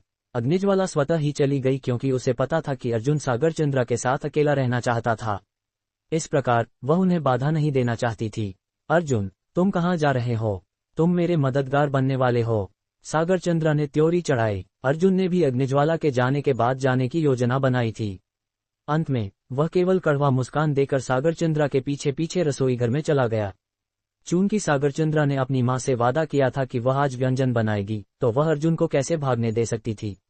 अग्निज्वाला की मुस्कान के साथ साथ सागर चंद्रा की मां के चेहरे पर अजीब भाव के बीच सागर चंद्रा ने अर्जुन को रसोई घर में खींच लिया। तुम क्या बनाने का इरादा रखती हो? इतनी जंगली मत बनो, मुझे ऐसे लोग पसंद नहीं है जो बहुत तानाशाह हों। अगली बार थोड़े नर्म बनो, ठीक है? अर्जुन ने बुदबुदाया। अर्जुन के शब्द सुनकर सागर चंद्रा का चेहरा गुलाबी हो गया। इस छोटे से बुरे अंडे ने उसे अपनी मां के सामने शर्मिंदा कर दिया। वह पहले ही उसका सहायक बनने के लिए सहमत हो गया था और फिर भी वह महत्वपूर्ण क्षण में भागना चाहता था। उसके बिना वह क्या करती? रसोई घर में सागर चंद्रा ने सब्जियों से भरी टोकरी और सभी रसोई के सामान को मूर्ख की तरह देखा। उसने शर्मिंदा होकर अर्जुन की ओर देखा क्योंकि उसे नहीं पता था कि कहां से शुरू करें। एक का चयन करो, या तो मैं व्यंजन बनाऊंगा या फिर तुम्हें बनाना सिखाऊंगा। अगर मैं शेफ हूं तो तुम्हें लगेगा कि तुमने अपनी मां से झूठ बोला। हालांकि कोई बुरी नीयत नहीं है, लेकिन फिर भी उनकी भावनाएं आहत होंगी। आह, फिर तुम मुझे सिखाओ। सागर चंद्रा ने शब्दहीन अर्जुन को देखा। इस छोटे से बुरे अंडे ने फिर से उसे चुनाव कराया, जबकि जवाब पहले से ही स्पष्ट था। पहले एप्रोन पहन लो, अर्जुन ने आदेश दिया। एप्रोन पहनते ही सागर चंद्रा से एक गृहिणी जैसी अनुभूति निकली, जिससे अर्जुन मंत्रमुग्ध हो गया। जो कोई भी ऐसी महिला से शादी करता, वह निश्चित रूप से स्वर्ग द्वारा आशीर्वादित माना जाएगा। जाकर सब्जियों को सुलझाओ और सड़े हुए को इस टोकरी में फेंक दो। अर्जुन ने चरण दर चरण निर्देश दिया, जबकि वह देवी स्तर की सुंदरता को रसोई में व्यंजन तैयार करने की कोशिश करते हुए देखता रहा। अर्जुन को ये सबसे ज्यादा पसंद था जब एक महिला उसे दिल में गर्मी महसूस कराती थी। उदाहरण के लिए, जब एक महिला अपने परिवार के लिए खाना बना रही होती थी, वह नहीं जानता था कि उसकी पसंद को किस रूप में माना जाए। जब तक एक महिला सुंदर है, वह चाहे जो भी काम करे, वह अच्छा ही लगेगा। भले ही वह भ्रमित हो और ऐसे काम करे मानो वह पाक कला में विशेषज्ञ हो, सागर चंद्रा फिर भी शानदार लग रही थी। अगर वह सीखने और सुधारने के लिए तैयार थी और ईमानदार थी, तो यह उसके लिए पर्याप्त था। सब्जियां काटने का समय आया तो अर्जुन ने देखा कि ये देवी जो तलवारों के साथ नृत्य करना पसंद करती थी, वह रसोई के चाकू का उपयोग करने में अकुशल थी। उसके भद्दे आंदोलनों को देखकर उसके चेहरे पर एक मुस्कान आ गई और उसकी हंसी गूंज उठी। तुम अभी भी हंस क्यों रहे हो? यह मेरी पहली बार है। क्या मैंने कोई गलती की? सागर चंद्रा लाल हो गई और उसने त्योरी चढ़ा दी। काटने वाले चाकू का उपयोग करते समय तकनीक होती है। मुझे देखो। अर्जुन ने अपने हाथों को उसके हाथों पर रखा और उसे सब्जियां काटने के तरीके सिखाना शुरू किया। आधी सब्जियां कट जाने के बाद ही उसने सागर चंद्रा के हाथों को छोड़ा। अर्जुन नहीं जानता था कि उसे इतनी हिम्मत कहां से आई। शायद यह आवेग का क्षण था। हालांकि उसने जानबूझकर उसका फायदा नहीं उठाया। उसके हाथ पकड़ने के अलावा और गलती से अपने अंग को उसके स्तनों या नितंबों से छुआ, अर्जुन ने कुछ और नहीं किया। सागर चंद्रा केवल अर्जुन की कोमल आवाज सुन सकती थी जो निर्देश दे रहा था और जल्दी ही उसने सब्जियां काटने की कला में महारत हासिल कर ली।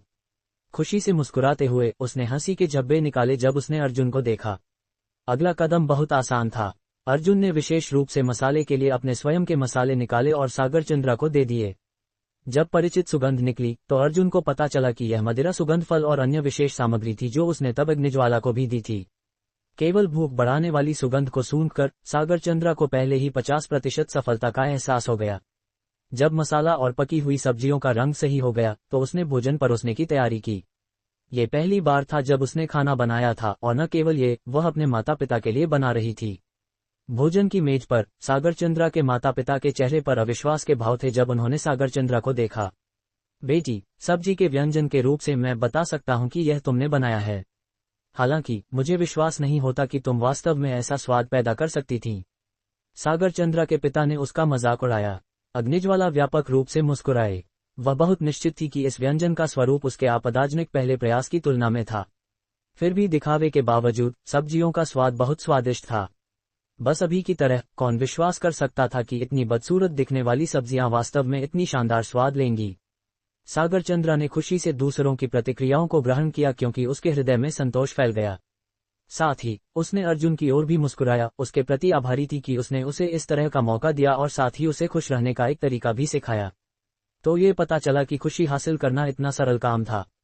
जब माहौल अत्यंत सुखद था, बाहर से एक कठोर आवाज गूंजी, चांगहाई कुल के लोग बाहर निकलो। अर्जुन ने सागर चंद्रा के चेहरे पर अप्रसन्नता देखी, लेकिन वह जल्दी से सामान्य हो गई जब उसने जारी रखा, चलो बाहर देखते हैं, मैंने व्यायाम नहीं किया है। मुझे नहीं पता कि आज हमारे दरवाजे पर कौन से अंधे मूर्ख आए हैं। सागर चंद्रा की मां ने उसे देखा और मुस्कुराई। उस महिला की मुस्कान गर्माहट और कोमलता से भरी थी। सबसे महत्वपूर्ण बात यह थी कि उसकी आंखों में समर्थन और विश्वास भी देखा जा सकता था।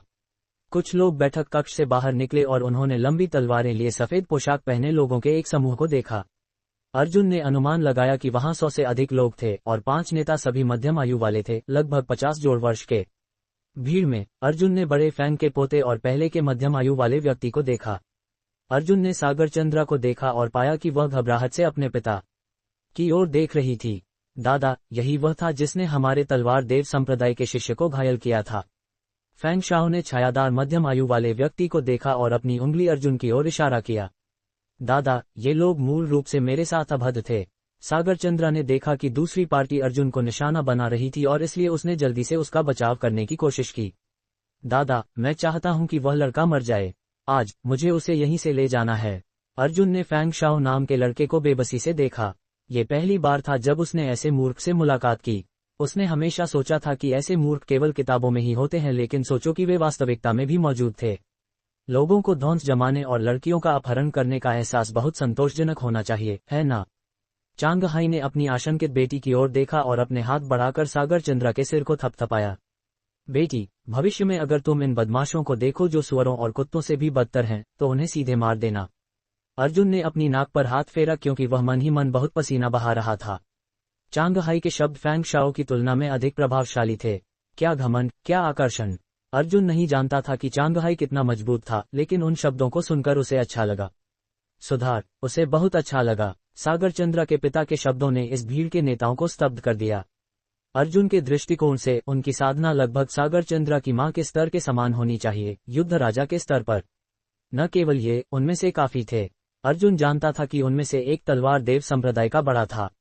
शुरू में घबराई हुई सागर चंद्रा अब अपने पिता की बांह पकड़े हुए थी, मानो वह एक खुश बच्ची थी जिस पर दुलार किया जा रहा था।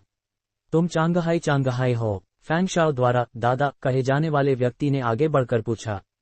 इन 30 वर्षों में कोई भी मेरे चांगहाई निवास के महान द्वार में घुसने की हिम्मत नहीं करता था। कोई भी मेरे सामने मेरा पूरा नाम लेने की हिम्मत नहीं करता था। सागर चंद्रा के पिता ने उनके सामने खड़े लोगों की संख्या को भी नहीं देखा। वे मुस्कुराते हुए सागर चंद्रा को देख रहे थे। बड़े फैंग, कई लोग झूठी प्रतिष्ठा का आनंद लेते हैं। न केवल ये, क्या आपने चांगहाई नाम सुना है? इस क्षेत्र में मेरा तलवार देव संप्रदाय किससे डरता है? एक बाज जैसी आंखों और नाक वाले आदमी ने जोर से उपहास किया। अर्जुन का चेहरा नहीं बदला। उसने सब कुछ पर शांति से मुस्कुराते हुए देखा क्योंकि एक हाथ में एक पत्थर पकड़ा था जबकि दूसरे हाथ में एक सुनहरी सुई थी। सागर चंद्रा शांत चेहरे और सुखद आभा से मंत्रमुग्ध थी जो अर्जुन इतने दबाव में भी उत्सर्जित कर रहा था। अर्जुन वास्तव में ने चुपचाप सागर चंद्रा के माता पिता के चेहरे का निरीक्षण किया था। अर्जुन को पहले से पता था कि उसके पिता बहुत शक्तिशाली थे और स्वाभाविक रूप से इस भीड़ के मानकों को भी बता सकता था। सबसे महत्वपूर्ण सुराग ये था कि सागर चंद्रा की मां के चेहरे में कोई बदलाव नहीं था। सभी सुरागों का विश्लेषण करने के बाद अर्जुन ने अपनी सभी चिंताओं को त्याग दिया क्योंकि उसे पता था कि चांगहाई दंपति ने इन विरोधियों को अपनी नजर में भी नहीं रखा था। लगता है अगर मैंने तुम्हें कुछ याद दिलाने के लिए नहीं दिया तो तुम सभी सिर्फ हद से बढ़ जाओगे। चांगहाई मुस्कुराए और उनकी छाया धुंधली हो गई, तत्काल बड़े फैंग के बगल में प्रकट हो गई। उनके दोनों हाथ एक मरीचिका की तरह चले गए क्योंकि उन्होंने बिजली की गति से अपनी तकनीकों को निष्पादित किया। बूम! एक पल में अर्जुन ने एक चमक का प्रकटन देखा जो दोहरे रंग के ड्रैगन के समान थी जो रिक्त स्थान को चीरते हुए आगे बढ़ रहे थे। इसके बाद चांगहाई का शरीर फिर से चमका और वे अपने मूल स्थान पर वापस आ गए। सामान्य मनुष्यों की दृष्टि में यह था मानो वे कभी उस स्थान से हिले ही नहीं थे। अर्जुन के लिए उसने प्रत्येक और हर आंदोलन को स्पष्ट रूप से देखा। भले ही अर्जुन की वर्तमान गति अभी भी चांगहाई की तुलना में नहीं थी, उसके पास हिरण दौड़ के साथ साथ चपलता फल और छोटी पुनरुज्जीवन गोलियों का सहारा भी था। न केवल ये, अर्जुन ने यह भी अनुमान लगाया कि चांगहाई के पास निश्चित रूप से उनके शरीर पर एक काला कीमती पत्थर था और इसका स्तर काफी ऊंचा होना चाहिए। उस पल में अर्जुन समझ गया कि चांगहाई द्वारा उपयोग किए जाने वाले कौशल स्वर्ग के महल का स्वर्गीय विद्युत दानव था। ये शक्ति असाधारण रूप से मजबूत थी। उस पल में अर्जुन को लगा मानो उसने कुछ सही अनुमान लगाया, लेकिन वह अभी भी निश्चित नहीं था कि उसके अनुमान सही थे या नहीं। 100 लोगों के दल को फिर से देखते हुए वे सभी गड़बड़ हो गए। वह बड़े फैंग शर्मनाक ढंग से जमीन पर पूरे शरीर पर खून लिथड़ा गए थे। यहाँ तक कि वह बाज आंखों वाला आदमी भी अविश्वास के साथ चांगहाई को घूर रहा था, क्योंकि उसने 3 शब्द थूके, तुम निर्दयी हो। निर्दयी? हाँ, तुम्हारी साधना की नींव को नष्ट करना पर्याप्त होना चाहिए। वापस जाओ और अपने तलवार देव संप्रदाय के पूर्वज से पूछो और तुम समझ जाओगे कि मैं आज कितना दयालु था। ये कीमत बहुत हल्की है, लेकिन मुझे लगता है कि यह न बचा। मैं 10 साल के आराम के बाद जंग लग गया था। चांगहाई हंसे। बाकी लोग, खासकर सफेद पोशाक वाले नेता, जानते थे कि उन्होंने चांगहाई द्वारा अपने पूर्वज का उल्लेख सुनकर आज कील से टकरा गए थे। जब वे वापस जाएंगे तो उन्हें संभवतः डांटा जाएगा। डांटा जाना एक छोटी बात थी, लेकिन महत्वपूर्ण बात यह थी कि उन्होंने वास्तव में 2 बड़ों को खो दिया। तुम जा सकते हो। मैंने नहीं सोचा था कि ऐसे लोग होंगे जो मेरे सिर पर सवार होने की हिम्मत करें और यहाँ तक कि मेरी बेटी के खिलाफ कदम उठाने की योजना बनाएं। तुम्हें जीने से तंग आ गए होंगे। अभी फटकार दिए दे, मैं आज मारना नहीं चाहता। चांगहाई ने अनायास ही बोला। बेकार के कचरे का ढेर, ये सब कचरा हैं। बेटी, याद रखना, अगर तुम उन्हें फिर से देखो तो उन्हें सीधे मार देना। अपने लिए परेशानी बचाओ। अगर तुम उन्हें नहीं हरा सको तो मुझे बताना, मैं तुम्हारे लिए तलवार देव संप्रदाय को खत्म कर दूंगा। चांगहाई हंसे। पिताजी सबसे अच्छे हैं, सागर चंद्रा ने खुशी से कहा। अर्जुन ने क्षेत्रों के बीच के अंतर को देखते हुए एक आह भरी। शुरू में उसे लगा था कि केवल दिव्य अवस्था के एक स्तर की तुलना से अगले स्तर से शक्ति में बहुत बड़ा अंतर था।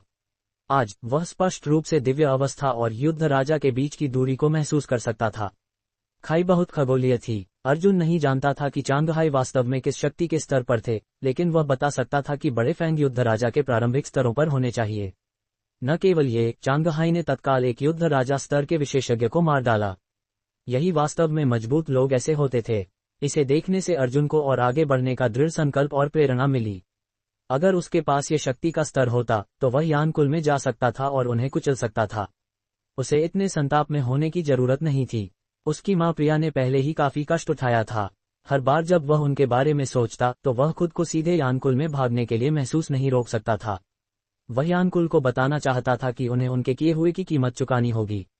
न केवल ये, उन्हें 100 गुना या यहाँ तक कि 1000 गुना अधिक वापस करना होगा। यही उस समय प्रिया द्वारा महसूस किए गए दर्द और नुकसान को कम करने का एकमात्र तरीका था। साथ ही अर्जुन ने चांगहाई की वास्तविक शक्ति के स्तर का अनुमान लगाने की कोशिश भी की, लेकिन उसने अनुमान लगाया कि सागर चंद्रा भी नहीं जानती थी कि उसके पिता की वास्तविक शक्ति क्या थी। एक रहस्यमय पुरुष जिसकी शक्ति देवता के समान थी। केवल वही ऐसी बेटी रख सकता था जैसी सागर चंद्रा थी। वह उसके लिए हवा और बारिश को रोकने को तैयार था और आकाश का एक गर्म हिस्सा और एक उत्कृष्ट शुरुआती बिंदु दे सकता था। भविष्य में जिससे भी वह शादी करेगी वह उसके पिता जैसा होना चाहिए। इस जीवन में उसके बगल में वाला पुरुष निश्चित रूप से उन पौराणिक लोगों में से एक होना चाहिए जो सभी 9 महाद्वीपों में लंबा खड़ा हो सके। अध्याय 215, जॉयस सेक्ट की सबसे सुंदर महिला से फिर से मुलाकात। भविष्य में जिस पुरुष से वह विवाह करेगी वह उसके पिता की तरह कोई होना चाहिए। इस जीवन में उसके पास का आदमी निश्चित रूप से उन अद्वितीय किंवदंतियों में से एक होना चाहिए जो सभी 9 महाद्वीपों में ऊंची खड़ी हो सकती हैं। पापा, आप वास्तव में बहुत मजबूत हैं। आपने मुझे इतने लंबे समय तक चिंतित किया। सागर चंद्रा खुशी से महासागर की बांह को गले लगाते हुए गर्व से बोली। महासागर भी बहुत खुश थे। कोई भी पिता ऐसा नहीं चाहता जो अपने बच्चों के लिए प्रशंसा का पात्र न बने। अपने बच्चों को गर्व महसूस करते देखना किसी भी पिता के लिए एक बहुत ही खुशी की बात थी। दोपहर में सभी लोगों ने एक साथ बातचीत की और थोड़ी देर आराम किया। उसके बाद महासागर दंपति चले गए और 3 युवाओं को कुछ समय दिया। महासागर दंपति के जाने से पहले उन्होंने अर्जुन को सार्थक नजरों से देखा। उनकी मुस्कुराती आंखों ने अर्जुन को थोड़ा असहज महसूस कराया। सागर चंद्रा दीदी, सीनियर पिताजी की वास्तविक ताकत क्या है? वे शक्तिशाली युद्ध राजा अभ्यास करता थे, लेकिन वे उनके सामने एक भी चाल नहीं चल सके। अग्निज्वाला ने अपनी आंखों में प्रशंसा के साथ कहा। मुझे भी नहीं पता। मुझे लगा कि पापा और माँ युद्ध राजा के शुरुआती स्तर पर होंगे, लेकिन अब ऐसा लगता है कि पापा एक शुरुआती युद्ध राजा से कहीं अधिक शक्तिशाली हैं। हालांकि मुझे नहीं पता कि वे कितने अधिक शक्तिशाली हैं। युद्ध राजा क्षेत्र में एक स्तर और बढ़ने से बहुत बड़ा अंतर आता है। सागरचंद्र के शब्दों को सुनकर अर्जुन को अपने संदेह की पुष्टि हो गई।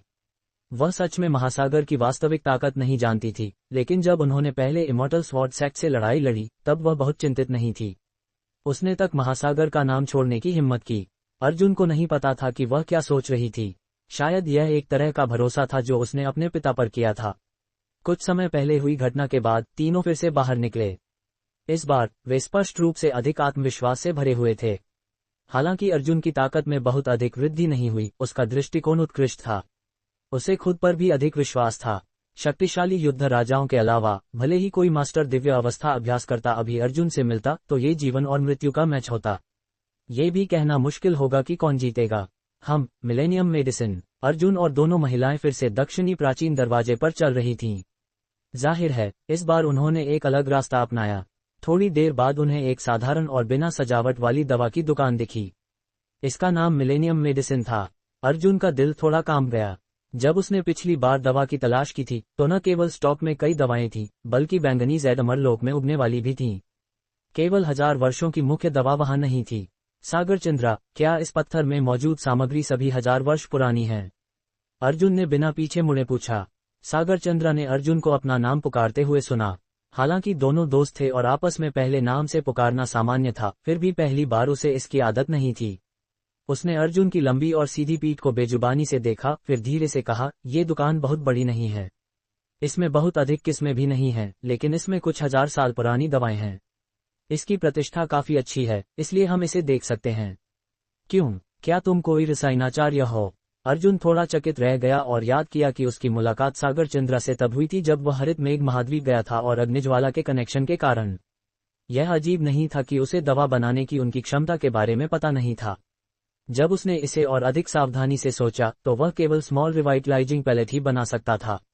आखिरकार उसका गोल्डन सोर ऑइंटमेंट अभी भी गौरव करने लायक नहीं था। रसायनाचार्य, मुझे केवल एक प्रकार की दवा बनाना आता है, इसलिए मुझे रसायनाचार्य नहीं माना जा सकता। अर्जुन ने सिर हिलाया और हंसा। केवल एक प्रकार की दवा बनाना? क्यों, सबसे कमजोर रसायनाचार्य भी सफलतापूर्वक एक दवा बनाने के बाद कई विभिन्न प्रकार की दवाएं बना सकता है। सागरचंद्र ने भ्रमित होकर पूछा। मैं केवल एक प्रकार के प्रिस्क्रिप्शन को ही रिफाइन कर सकता हूँ। अर्जुन ने अपना सिर घुमाया और हंसा। ओह, मुझे अब समझ आया, तो सामान्य प्रिस्क्रिप्शन तुम्हारे लिए पर्याप्त अच्छे नहीं हैं। जब हम वापस आएंगे तो मैं तुम्हें एक दूंगी। मैंने इसे आकस्मिक रूप से पाया था और मैं इसे बेचने के लिए तैयार नहीं थी। हालांकि ऐसा लगता है कि इसे रिफाइन करना मुश्किल है और इसकी सफलता दर बहुत कम है। इसके लिए आवश्यक सामग्री भी बहुत कीमती है। सागरचंद्र ने ऐसा कहा जैसे उसे अचानक याद आया हो। हालांकि अर्जुन ने इसे गलत तरीके से लिया।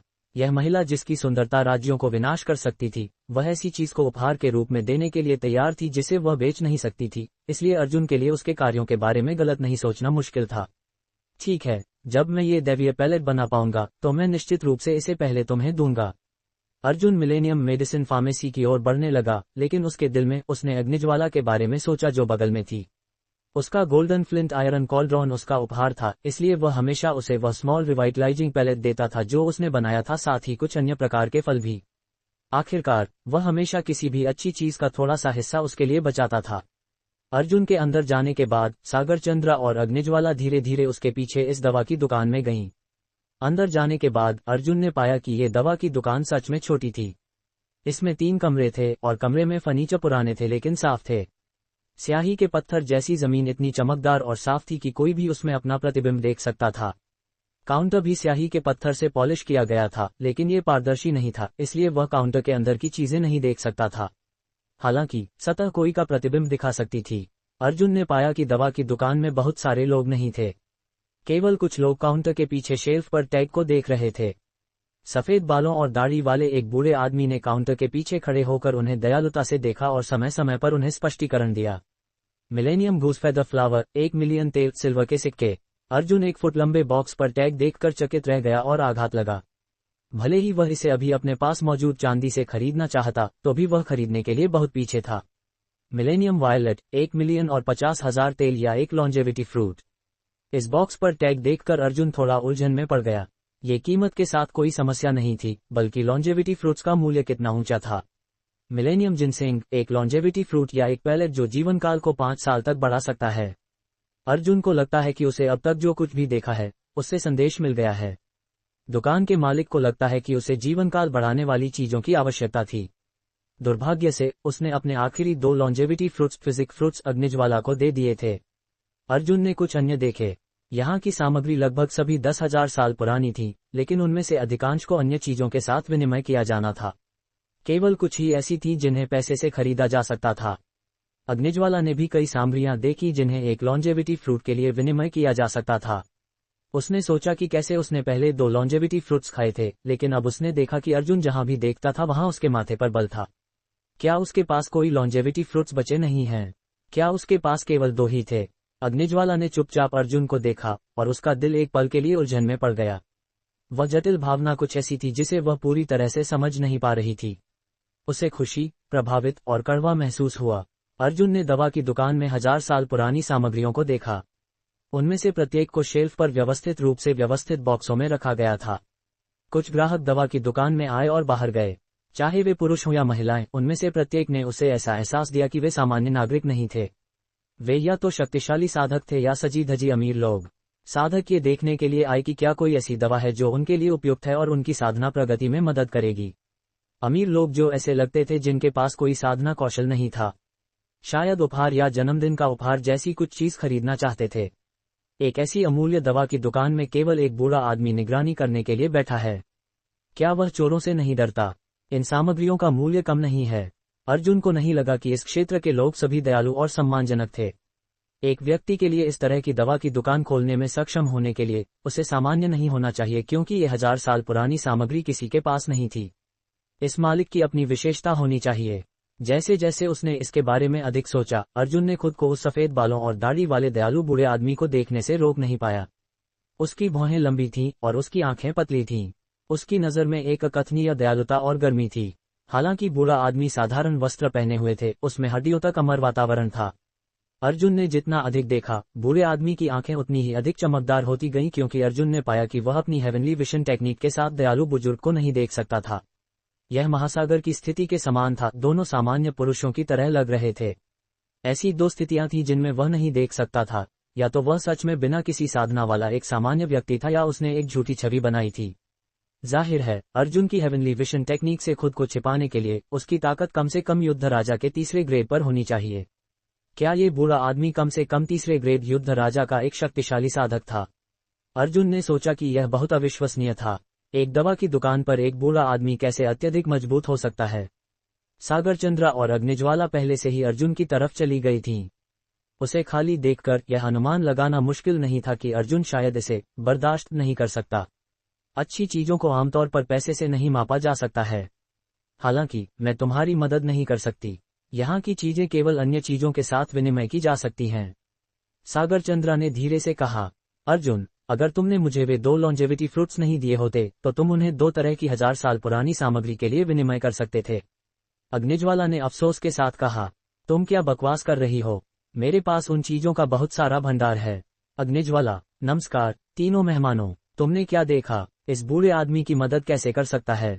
इस समय दयालु बूढ़ा आदमी पास आया और मुस्कुराकर बोला, बुजुर्ग, जो सामग्री आपके पास यहाँ है वे सब विनिमय के लिए हैं, लेकिन मेरे पास वह चीज नहीं है जो आपने टैग पर चिन्हित की है। मुझे नहीं पता कि आप किस तरह की चीजों की तलाश कर रहे हैं। हालांकि अर्जुन ने देखा कि ये चीजें सब जीवनकाल बढ़ाती थीं, लॉन्जेविटी फ्रूट के प्रदर्शित होने की संख्या विशेष रूप से अधिक थी। हालांकि उसकी देवी मास्टर ने कहा था कि लाडेश्वरी के जीवनकाल को बढ़ाने के लिए अधिक कीमती चीजों की आवश्यकता होती है, इसलिए बिक्री पर उपलब्ध चीजें शायद लॉन्जेविटी फ्रूट से अधिक मूल्यवान नहीं थीं। खांसी। बूढ़े आदमी ने एक लंबी सांस ली। जो कुछ भी जीवनकाल बढ़ा सकता है वह ठीक है, लेकिन सामान्य पैलेट्स जो 5 साल से कम के लिए जीवनकाल बढ़ाते हैं वे पहले से ही बेकार हैं। बूढ़े आदमी ने आह भरी और जारी रखा, मैंने देखा कि विनिमय के लिए कई वस्तुओं में लॉन्जेविटी फ्रूट की कीमत थी, लेकिन लॉन्जेविटी फ्रूट का 2 बार सेवन करने के बाद कोई प्रभाव नहीं पड़ता है, तो आपको इतने सारे क्यों चाहिए? अर्जुन ने सोचा कि उसने लॉन्जेविटी फ्रूट नाम कितनी बार देखा है। इन टैगों को वास्तव में किसी भी चीज के लिए विनिमय किया जा सकता है और इन वस्तुओं का मूल्य केवल लॉन्जेविटी फ्रूट के लिए विनिमय करने के लिए पर्याप्त है। हालांकि अभी तक मैं एक लॉन्जेविटी फ्रूट के लिए कुछ भी विनिमय करने में सक्षम नहीं हुआ हूं। आखिरकार इन वस्तुओं का सामना केवल संयोग से ही किया जा सकता है, हालांकि वे केवल एक व्यक्ति के जीवनकाल को 5 साल तक बढ़ा सकती हैं। मैंने मूल रूप से इन टैगों को तब बदलने की योजना बनाई थी जब मैं 2 लॉन्जेविटी फ्रूट्स पाता, लेकिन मैंने टैग लगाए 3 साल हो गए हैं। इस बूढ़े आदमी की दयालु आंखें थोड़ी अकेली थीं।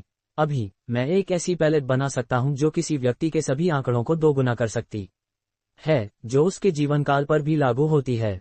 हालांकि प्रत्येक व्यक्ति केवल 2 लेकर सकता है, इसलिए मुझे ये जानना होगा कि जिस व्यक्ति का जीवनकाल आप जोड़ने की कोशिश कर रहे हैं, उसकी ताकत क्या है। अर्जुन ने पहले एक खाली चेक देने का फैसला किया। अर्जुन के शब्दों को सुनकर बूढ़ा आदमी स्पष्ट रूप से चौंक गया। उसकी आंखों में खुशी थी लेकिन बहुत संदेह भी था। हालांकि उसने अर्जुन को गंभीरता से देखा। अर्जुन ने पाया कि बूढ़े आदमी की आंखें इस क्षण अभेद्य रूप से चमकदार और स्पष्ट थीं। हालांकि वह हैरान था, ये लालच द्वारा संचालित खुशी थी। क्या ऐसा इसलिए था क्योंकि बूढ़े आदमी के पास अच्छा आत्मनियंत्रण था, या इसलिए क्योंकि यह पैलेट उपयुक्त नहीं था? साहब, क्या आप कोई रसायनाचार्य हों? बूढ़े आदमी ने अर्जुन को और अर्जुन की तरफ 2 महिलाओं को देखा। उनकी ठंडी आंखों ने एक सुखद आश्चर्य दिखाया और फिर आश्चर्य हुआ। अर्जुन अनुमान लगा सकता था कि बूढ़ा आदमी इसलिए आश्चर्यचकित हो सकता था क्योंकि उसने सागर चंद्र और अग्निज्वाला की ताकत की खोज की थी, या क्योंकि उसने अर्जुन की ताकत की खोज नहीं की थी। मुझे एक माना जा सकता है, अर्जुन ने मुस्कुराकर कहा। आखिरकार उसे बाद में इस उपाधि को बनाए रखना होगा क्योंकि नव महाद्वीपों का संसार की भूमि पर यात्रा करते समय इस उपाधि को रखना उसके लिए बहुत सुविधाजनक था। साहब, क्या आप वास्तव में ऐसी पैलेट रिफाइन कर सकते हैं जो किसी व्यक्ति के जीवनकाल को दोगुना कर सकती है? मुझे यकीन नहीं है कि क्या आप इस बूढ़े आदमी की पोती का निदान और उपचार करने के लिए तैयार हैं।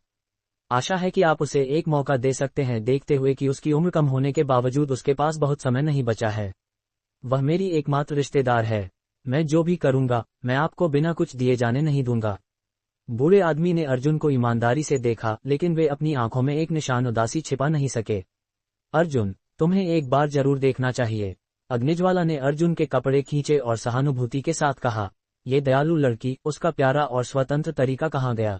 अर्जुन, इस बूढ़े आदमी के पास अब केवल यही एक रिश्तेदार है। तुम्हें कम से कम कोशिश करनी चाहिए। हालांकि इसमें बहुत अधिक समय नहीं लगेगा। सागर चंद्रा ने अर्जुन को देखा और धीरे से बोली। उसका स्वर नर्म और कोमल था, जिससे उसके शब्द सलाह के साथ साथ प्रस्ताव भी लग रहे थे। उसे इनकार करना मुश्किल था।